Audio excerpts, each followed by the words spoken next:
Pelaku pembunuhan bocah di toilet beberapa waktu lalu dibekuk Polres Majalengka, Jawa Barat. Selain pelaku, polisi juga mengamankan sejumlah barang bukti, di antaranya motor, helm, dan sepeda korban.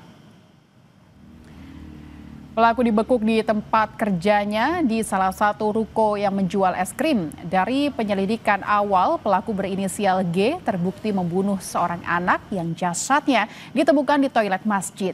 Selain pelaku, polisi juga menyita sejumlah barang bukti dari tangan pelaku, di antaranya sepeda motor, helm, ponsel, dan sepeda ontel milik korban. Polisi masih menyelidiki motif pembunuhan. Sementara pelaku kini terancam pasal pembunuhan dengan ancaman maksimal penjara seumur hidup. Siapa?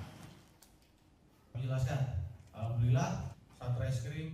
Saudara, informasi tadi mengakhiri perjumpaan kita di Kompas Siang, tapi kami ingin mengingatkan Anda agar jangan lupa mencukupi kebutuhan air mineral Anda setiap hari dan rasakan kesejukannya.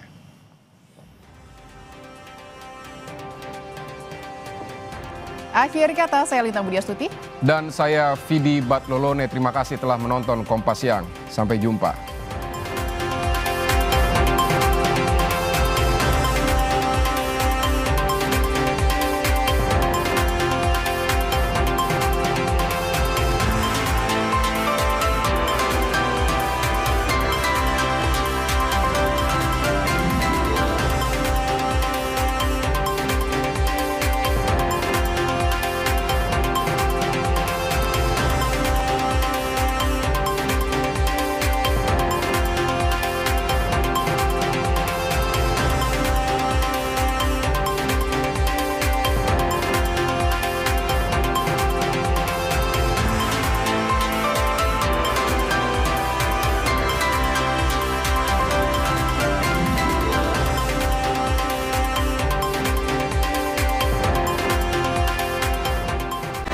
Terima kasih Anda telah menyaksikan Kompas Siang.